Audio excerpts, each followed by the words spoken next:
We do have some people from the city of Savannah. We got Miss EP. She is the newest member of this is Mr. Will Martin.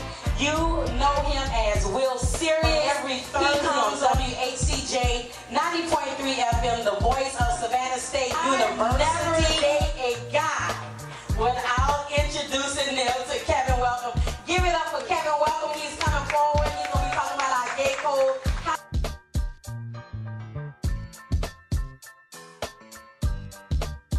Will. This question is fairly easy. Contrary of popular opinion, guys are fairly easy to figure out. Guys, one of the, I mean, and this first statement might sound a little shallow, but one of the first things that guys do look for, despite the fact they say that beauty's only skin deep, is a physical attraction.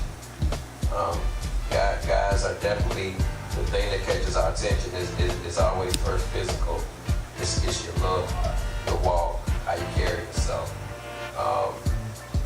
And I think a lot of times females get the wrong impression of that, which is why you see the booty shots and the countertop shots on Facebook and Twitter and Instagram or whatever else. But what real men are looking for is class, and class speaks for itself.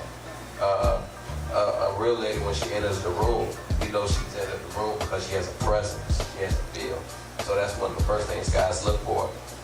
Secondly, after you've drawn a man's attraction with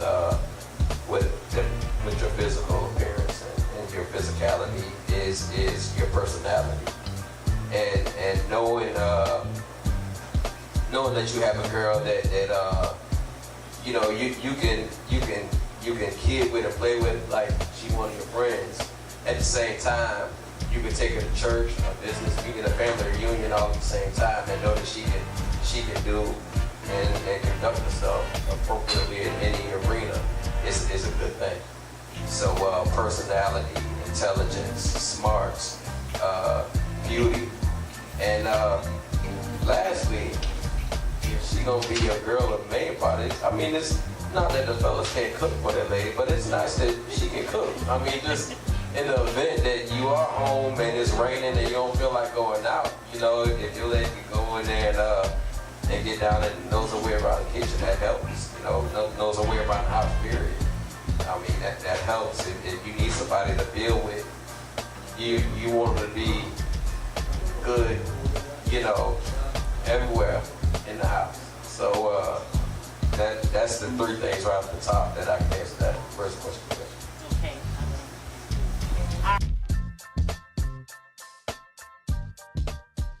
Thirsty is a rough word, and that's thrown around a lot for guys and girls.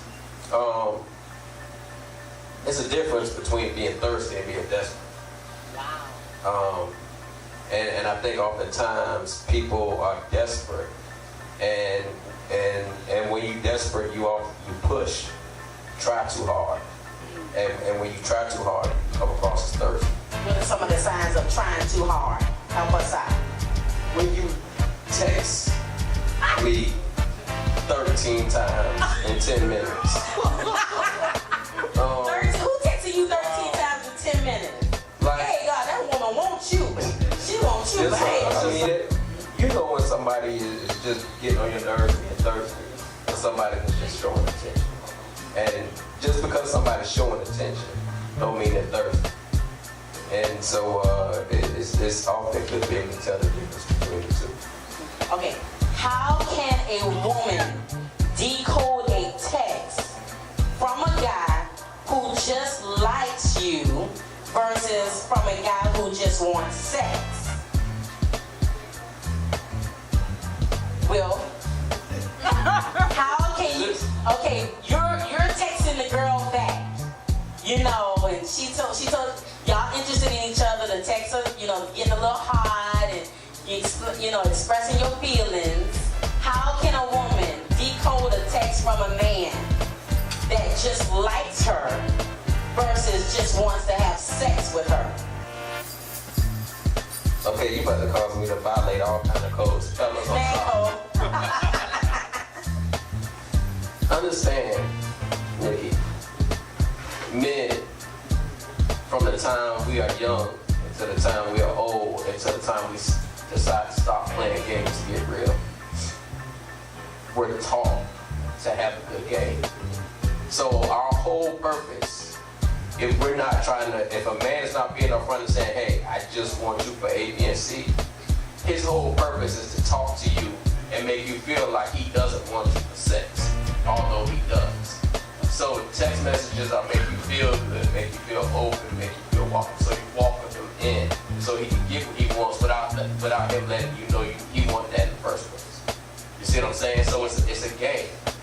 You know, so it is your job as a woman. It's not even your job, but it's kind of your duty to yourself to see through the games and see through the nonsense and the foolishness that sometimes men will play. And a lot of that comes with giving yourself time to know a guy before you jump in the bed. Because then, over time, you'll be able to tell what he wants from what he doesn't want. You'll be able to tell what's real from what's fake. You'll be able to tell what's him and what's not him. And you'll be able to tell a big text message from the real. Right. And that brings me to my point, and that also brings me to EP, because I believe that women are supposed to have standards.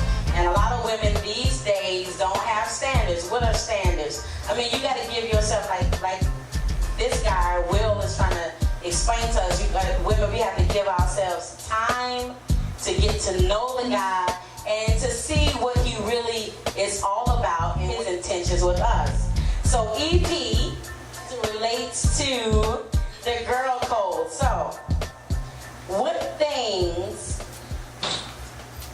when dating, how do you avoid having sex or sexual pleasures with a man that you're not in a committed relationship with?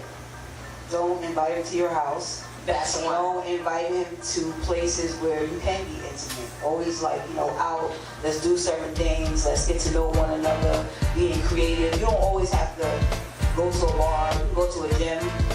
You can just do, just creative things. It all, to me, I just feel like this as a young lady. I made a lot of mistakes before I became the woman who I am today. You know what I'm saying? So I think that the first step that any woman what she should do is love yourself. You can't love nobody if you don't love yourself. Once you start loving yourself, you got limits. Right. You understand what I'm saying? You gotta learn what you've been through and stop saying because you had a bad experience that every man, they ain't worth nothing. You can't look at it like that. And what made me grow up was I had to look at myself and say, what is it that I'm doing wrong? You understand what I'm saying? We be so impatient with trying to show the world the perfect relationship, the perfect dude, paying back your baby daddy, let somebody know you're doing good. So you jump into another relationship trying to show, just trying to paint a picture. And you're not being real with yourself. You understand what I'm saying? And people, it's not just dudes. I think that even me as a woman, when I sit and talk to another female, I can pick it up. I can feel it. Like, look, you know what? She's not really ready for a relationship. You can tell that, she doesn't even have herself together. And I don't judge nobody on that. I feel like, look, everybody got their own time of learning certain things. And, it is what it is. It's all about what you learn out of life and what you're doing with your experience. And, however you carry yourself, that's how somebody's going to treat you. So, I had to learn the hard way. And now I feel like everybody should have a life. When I say have a life, you should always have a passion with something that you want to do out of life. Something that makes you feel good about yourself as a person, because that's when men will start respecting you. Look, I'm going to make it with or without you. I love you. I still can be sexy. I can talk to you. I can even make you inspire you doing some things. You understand what I'm saying? So, it all depends on the individual's experience with life. So. I believe that. Yeah, you answer the question. And as it relates to being in a relationship, okay, a lot of women are in relationships that they see that are going wrong. Like, domestic violence is growing as an epidemic in our culture among young women on college. What could you tell a young lady that's in a relationship that's gone wrong? How can she get out? I love him. He my baby daddy. We've been together too long. I don't want this chick down the street to take him. My mom and daddy told me, but I want to prove them wrong. How can I get myself out Okay, you know what, this is so good, I love this. I can tell y'all so many stories. This is why I'm in Savannah. I'm originally from New York. I moved to Virginia. When I moved to Virginia, Virginia is like, it was like the best thing that ever happened in my life, moving from my comfort zone. And I got married. This is how I used to think. I'm gonna get married, I'm gonna marry my husband, we're gonna have the kids, we're gonna go to church, we're gonna do all this perfect stuff. I can't go wrong, I ain't gonna do nothing like how my family was or whatever. Well, I jumped into the relationship when I was going to church. I'm thinking like, you know, when the pastor talking like, you know, we shouldn't be having sex and this and that. So I'm like, hold on, we gotta get married. You know, we can't be doing this or whatever, you know, blah, blah, blah. He came to church with me, did all these things with me. After we got married, he didn't want to work no more. He started getting lazy. I got pregnant right after we got married. A month later, the real him started coming out. The women. How long did y'all date before getting married? To be honest with you, we only dated like 6 months. Wow. 6 months. We jumped into it, and he thought, you know, I was like, all right, cool. You know, I didn't think that. I'm like, you know, marriage, we'll work it out. We got church, whatever. He stopped going to church. I stopped going to church. I started finding out about other women. I mean, it was just so crazy. Then the domestic violence started coming in, and then I remember like, I've never been in a situation where I was about to lose my life. All about love, trying to, not telling my parents, nothing like that or whatever. You know, being in the hospital, trying to hide it. And when you in domestic violence, you kind of thinking somebody's gonna change because you love them. You're like, oh, I'm sorry, you know what I mean? I'm not gonna do it again. So you're like, all right, maybe they're gonna change, whatever. We got a baby, you know, together, whatever. So after a while, I'm not gonna lie to y'all. I'm like, I gotta leave this dude. It's gonna take me some time. So I ran down here. I had a job interview, and I told him I was going to New York. I came on the Greyhound, and one day, did my little job interview, whatever. Got the job, went back to Virginia. It was getting worse at the end, because it was like, I can't take it. I was finding stuff in the phone. You know, it wasn't coming in that nice. You know, the fighting, the hitting in my car, and all this other stuff. And I started feeling happy because I was getting ready to leave. So one day I was like, I'm going to the store. I'll be right back. So he was like, you know, to the store? I was like, yeah, I'm going to the store. You know, blah, blah, blah. You know, come on, y'all. I'll be right back. Girl, I was on the road down 95, coming down here. I mean, I feel like this. Everybody has their time, but it took me only 2 years. It was no way. I feel like everybody has choice. If you want to be there in domestic violence, and you know it's no such thing as love. After a while, that's on you. You can't keep blaming him. He doing this, playing the victim, because you got a choice to get out. You choose to stay. You know, so I didn't care if he was married. I didn't care about my and then my family stopped coming to see me and stuff like that. So stuff was getting. I'm like, I'm a happy person. There's no way in the world God would want this from me. There's no way in the world that, you know, somebody with my personality, you know, deserves to be here. But at the same time, I'm gonna tell you this: it has humbled me. It's humbled me to watch my mouth, not talk to people all kind of ways, and you know, when they're going through something, and down to people. Because my mouth was off the chain. I'm not gonna lie. So after that, I did learn a lot as far as, you know, I learned how to act like a lady now. I learned how to, you know, have a conversation with a man. Even when I see the anger, I know how to bring him down. Before, I didn't know how to do that. So, and I learned that from looking at other women. You're like, baby, why you doing that? I'm like, damn, how she do that? That looks kind of great. I like that. You know, how do you keep yourself so calm and still be sexy? But you can't do nothing but respect that. So, you know, I learned a lot. So, like I said, the most powerful thing any human being has is choice. You can either be there or you know, whatever. It's all what you want to deal with and what you can put up with. Everybody can put up with something different. Me, I can't do that. Part of being in a relationship is being motivation and encouragement for each other. Not just you toward him, but he toward you. There's a difference there between talking a dude down because you're worried about him punching you in your mouth. You know, this might just be me, and every person's different. I have no respect for a man that puts his hand on a woman, period. There's nothing a woman can do to me to make me feel like I need to hit her to get my point across. And if I'm at a point where if we're at a point where she feel like she need to hit me, then I need to leave. As a man, I can turn around. I mean,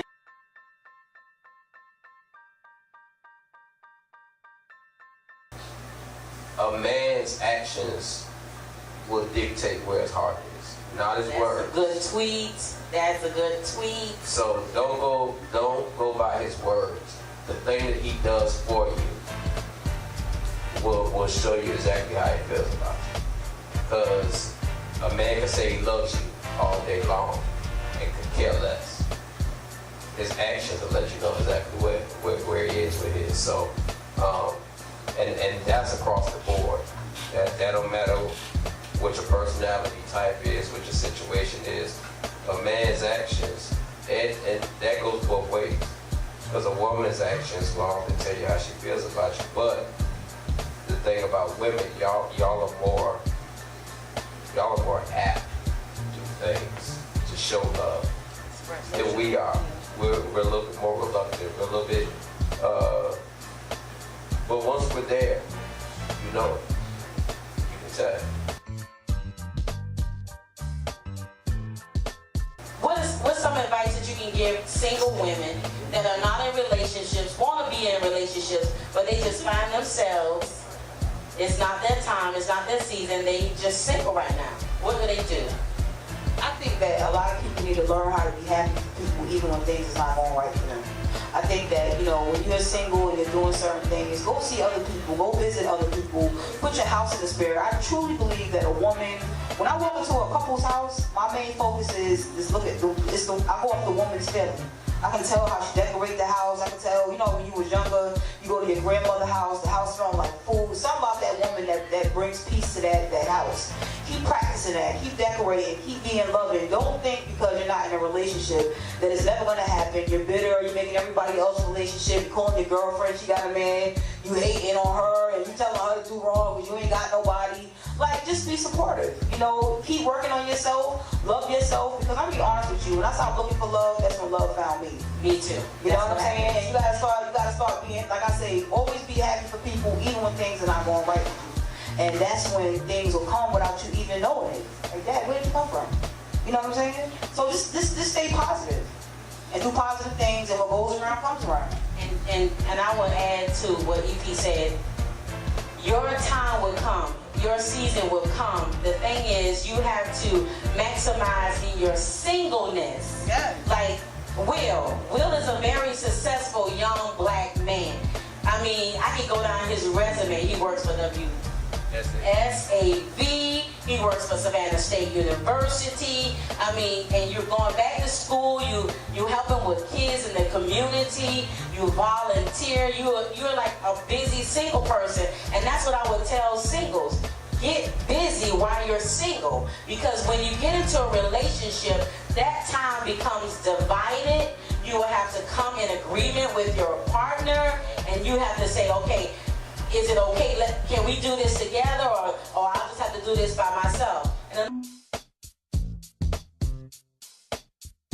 that woman that's out there that is dating or has a guy that she's interested in. I remember I was interested in this guy before I met my husband, and I was like, he looked like John Legend, he was cute, I mean, he had swag, he was in the church, and I introduced him to Kevin, and Kevin said, no, darling, no, honey, back up. I mean, he's coming towards you, he's talking a good game, but honey, he is of another lifestyle. So it hurt my little feelings, but I needed to hear that.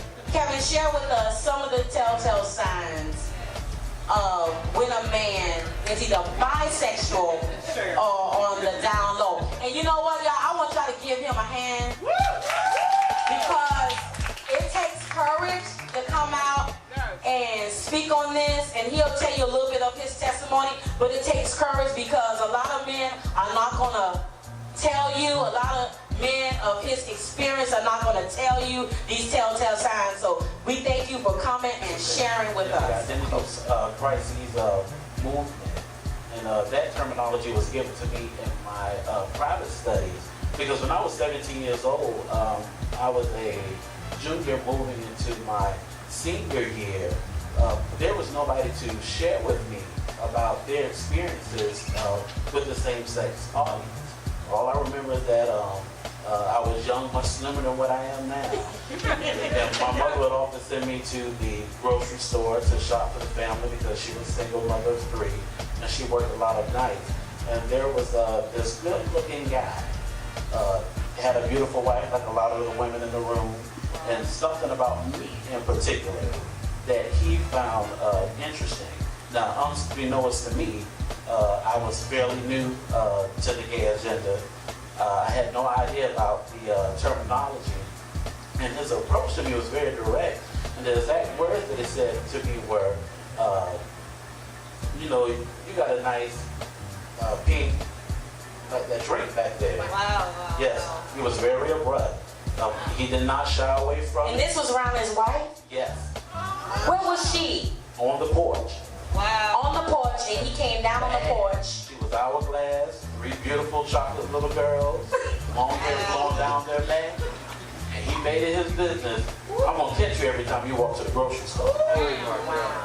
So that was my introduction to the homosexual movement. And keep in mind that every young man who has practiced the same-sex agenda at one point or another has not entered that way. For some, they have been violated. Others is molestation. Some men is orientation. There's information.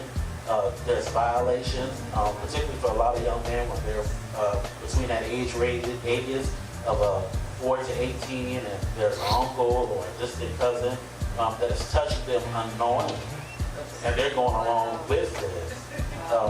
Because children are taught to what? Trust those who they relate to. Okay, so now there's an older young man that's taught at that age. You're going to get a wife. You're going to get a dog. You all are going to procreate. You got your big house. Picket fence. Yeah, your picket fence, your green acre lawn. You're gonna go to work. You're going to go to work. You're going to get your 9 to 5. And we're going to grow old together and possibly buy a home out, and we're going to be in rocking chairs. You know, that's when my mindset began to change. And it wasn't really until I became older, and I am still single to this very day, that I knew that what was transpiring was wrong. And more than my innocence was being taken away from me. My intent is simply to share with you, if you are dating a man who you suspect is of the same-sex agenda, your best bet is to cut all ties with him. Because a man that is secretly gay will never associate himself with men who are gay. A man that is secretly gay would never associate himself with men who are gay. But they'll be on Adam for Adam. Well, you're not going to be on there. I mean, by a show of hands, how many women know about the social utilities like Adam for Adam? There's Jack, there's Grindr, there's VGC. We don't want to put them out there. I mean, but how many of y'all in here know? I mean, women. I don't know. I just know Adam. You didn't know. Because nobody's teaching you all this. The number one thing a woman should do if she believes she's with a man that is of the same sex Agenda. Cut all ties with him.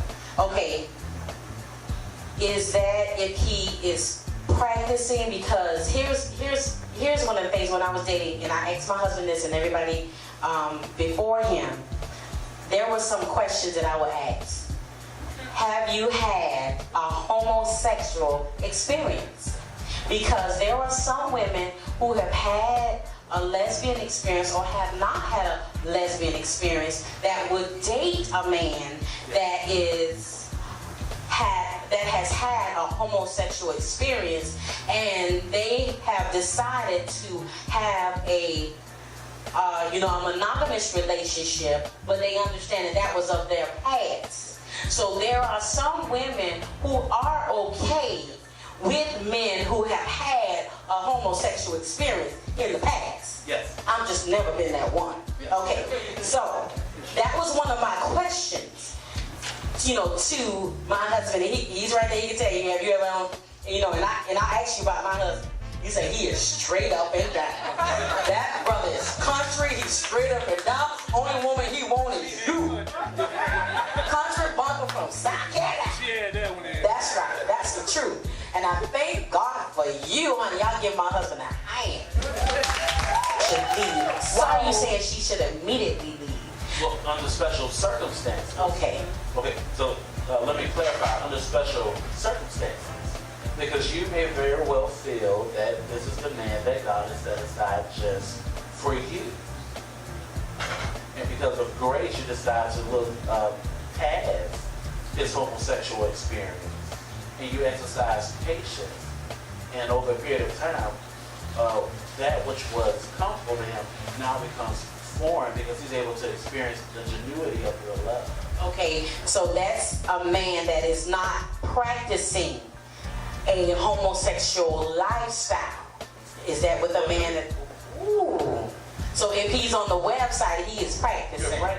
And that's why you say she should Yes. leave. Okay.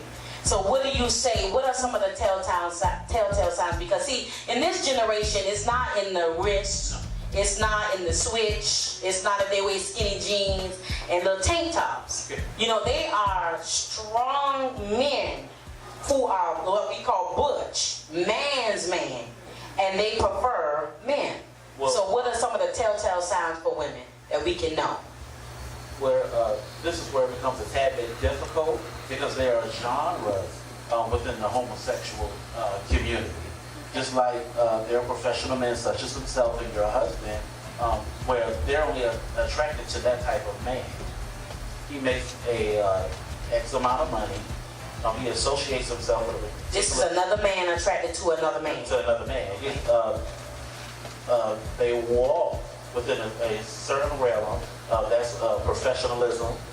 They require a higher level of education. They're probably seasoned in their life experiences. So they're attracted to that type of men, where most guys who are normally coming out of high school or single parent homes, and it's experimentation for them. They're normally attracted to wannabe thugs, wayward husbands. Wayward husbands, separated. Keep you separated. You all can be happily married, according to the That wife. ain't happy, that ain't happy. Well, the wife thinks so. Because a lot of women are under the impression as long as he brings the bacon home to me, that all is well. But if your husband's paying your bills and he's sleeping with me, are you really happy? Wow. So, what are some of the telltale signs for women? We'll do a reference check. You know how a job asks you for at least 3 professional reference checks. You want to speak with somebody who was once friends with. Some men and some women can't handle it. Maybe contact somebody who was once connected to the ex, and then find out why they are broken up. And let's be honest, as somebody who's an active participant in the homosexual, And that's where you come in. it gets no easier. Yes, do you have your cards tonight? Not tonight, but I am on Facebook. Yes. But if your man, okay, let's say for instance, Saturday night out of Breeze is what? Gay night. Club J. Club J, thank you. So if I catch you in Club J, it's safe to assume that you're Or around the area? all around the area. It's safe to assume that you're what? You're the homosexual agenda. I don't know a good looking woman such as yourself is going to do on a Saturday night with a bunch of women. Exactly. If you say you're straight. Why? I mean, what other reason? Okay, now you're cruising. You're looking for something to get into. Curious. That's right. Curious. What we call it Curiously cruise. cruising. Yeah, we call it cruise. Okay, he called it cruise. Okay, so he told y'all I'm giving you terminology. terminology. All right, cruising. So guess one of the things we can say to a man that we suspect that may be on the down low. We can say, "What you doing tonight? You cruising?" And if he may give you the answer you want. but that'll knock him off his feet. Like, girl, where you know that word from? That it will, but more importantly, listen to your gut feeling. There's That's something good. inside of us that lets us know that you are in danger. If you smell smoke, you're taught to suspect what? There's fire somewhere. You continue to become intimately involved with this man. A lot of men who practice the same-sex agenda, the signs are already there. Women are taught to listen with their ears, where men are taught to listen with their eyes. I can be digging him, and you never know I'm digging him. You don't know what to look for. Cause you steady looking me up and down in my dress, but really you got an eye for him. Because from my peripheral vision, I can think he's everything but what you are. But the legs, the breasts are right in front of me. So as far as you're concerned, I'm feeling you. But that's not true. That's not the truth. I really want what he has though. Particularly on a struggling college student. I can't afford housing. And here it is in a position where he can afford those things. There's no different than me It's working. like the movie Tyler Perry with Janet Yeah. Jackson. Okay. There's no different than a young man working at a gas station where all the longshoremen come in. Don't tell him that ILA, honey. Don't tell him. I mean, can we go there? Yes, go there. Station, 11 to 7. And you would be surprised at how many married me everything but the word of God. Nice, bro. I'm serious. And these are well-established men. They have property. They have children who are either my age or older than me, who have children of their own. They dress nicely. They smell wonderfully well. What you want to do with me? The only thing I want to do is money. Wow. Now, you want to pay my college education? Okay, well, maybe I can meet you outside of the bank. I mean, it is your wife's car, it's not mine. And that's the mindset of a lot of young men who are trying to get ahead. I mean, let's be honest. A lot of them aren't looking for love. Now, there are some circumstances where they are looking for love because they're a part of that fatherless generation. They did not have a father figure in the home, and they sleep with other men in hopes to find what they cannot get reciprocated from a healthy relationship, from a heterosexual male.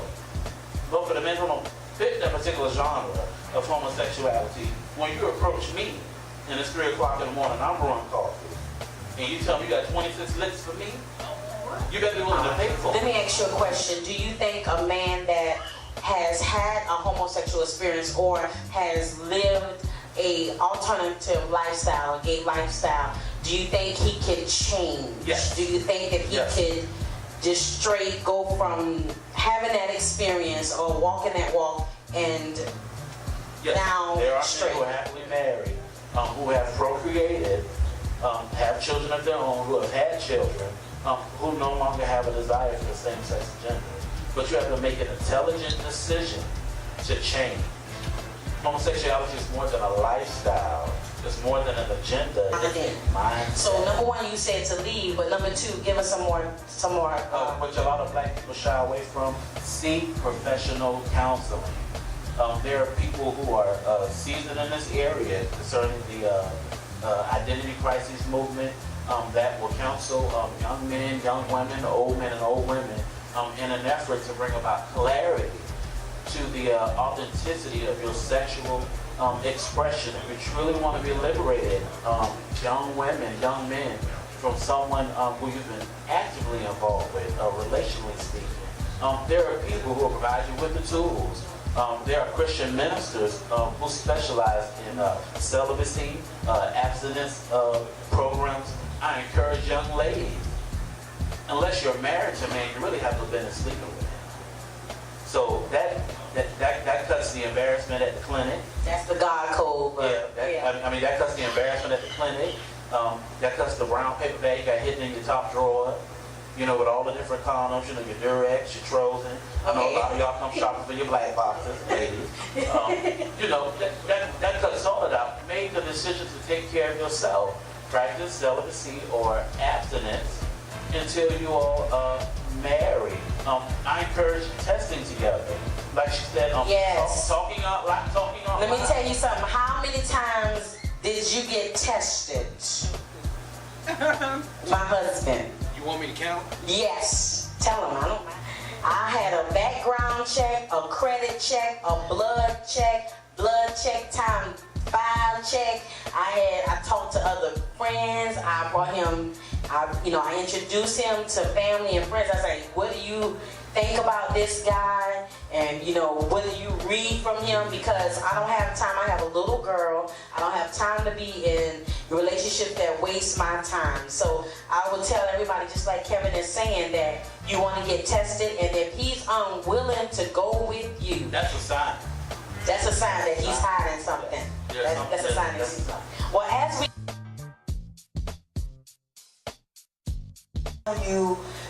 to encourage you, don't be in relationships with people that are still in unfinished relationships.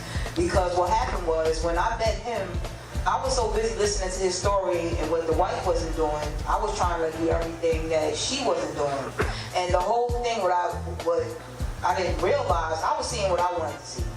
But I'm going to tell you something, and I don't tell nobody this, but this is why I think it's very important. We learn from our mistakes, and we tell people our testimony. I wanted the love that he had for her. I wanted him to talk about me like he talked about her. You understand what I'm saying? But no matter what I did, he divorced her. Because one day, I kept saying, I never went to his house. And I was like, you married? And he was like, no. I'm like, this man married, but I got something for him. So one day I asked him, and then I went a whole year without knowing. You know, I mean, come on, that was suspect. I never been to his house, but I didn't care because he was paying my bills. So I was seeing what I wanted to see. I was getting my bills paid, so that was it. So finally one day, I asked him, and he told me. And I told him, I said, well, I'm married too. But see, I was separated. I was coming out of the domestic violence situation back in Virginia. So anyway, however, to make a long story short, I even moved in the house. When she moved out after they divorced, I moved in the house they lived in. Now, here was the key. The good thing, it was a good thing I moved in the house, because you know why? I felt everything she went through. You understand what I'm saying? I wound up becoming her. And what happened was, I said this to God. I said, you know what? This is it. This is the last relationship. It has to be something deeper than this. Because I'm looking all in the wrong places, you know, because this man, when I seen him, no matter how much he was with me, he still was in love with her. I can see it. Even when they was apart, how much she would call, they be doing something. We going out of town, he calling her, trying to act like we doing big things. Meanwhile, we struggling. You know what I'm saying? The kids coming over, we gotta act like we're happy because we don't want the wife to find out. All this stuff. To make a long story short, I just said, you know what? If he's not the person who he is, I'm going to leave, and I'm going to apologize to her. But I'm going to apologize to her when I get myself together, because I'm not going to go against him. This was my choice. I chose to stay even after he told me. So what happened was, he wound up doing to me what he did to her. He wound up finding somebody else, you know, running away from his problems, which was clearly being shown to me in the beginning. So anyway, to make a long story short, I apologized to her. 2 years later, I called her up because I felt like they was married for 16 years. They like grew up together. And I felt like she deserved to know, you know, I apologize. That's what women do.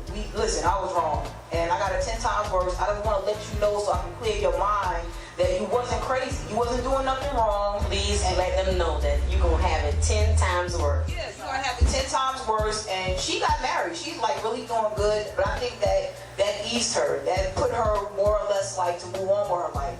And she calls once in a while. I don't get too close to her because I'm always going to be that woman. You understand what I'm saying? And it freed me too to move on with my life. See, when I came out of the situation, what I did different this time, I took it to God. I got a chance to know myself. I had to detox him and other relationships I kept jumping into. So when I detoxed him out of my system, it was like I was crying sometimes. I was moody. I was just like a crackhead that went to a rehab. And that's what a lot of people have to do when you're coming out of a long relationship. You have to give yourself time. You can't just jump into another relationship. That's like when people come into the hospital, we can't just take them off drugs. We got to take them off slowly.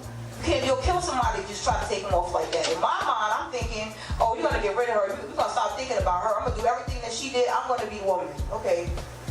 So I want to encourage a lot of women and a lot of marriages to, if it's worth working on, work on your marriage. If it's not true, don't do tit for tat. If it's not you, it's not you. The worst thing you can do to anybody is continue to be good and move on with your life. Because who told you that both of y'all gonna rob the bank and none of y'all not going to jail because y'all did it for different reasons? If you do what they do, you just as guilty as he is. It's no different. But if you walk away, being a good person, and like, you know, I'd rather walk away than to do what you do. That's not me. You'll kill somebody like that. Because they'll feel guilty. You understand what I'm telling you? So I'm saying that because I want to encourage a lot of people. A lot of women don't speak of being the other woman. They always playing the victim. So I want women to feel more or less like, you know, that's your husband and you love her, work on it. Because that's what that's what some women want. They want what you have. You know, don't let that mess up your home. Men, don't be sitting up there telling women thinking that, you know, messing up with a good thing that you have. The Let's Talk with Nikki White talk show is premiering February 7th on Comcast Channel 7. Fridays at midnight. We're going to have our live taping January 31st at 7:30 at the Muse Warehouse. And I want all of you all to be a part of the studio audience.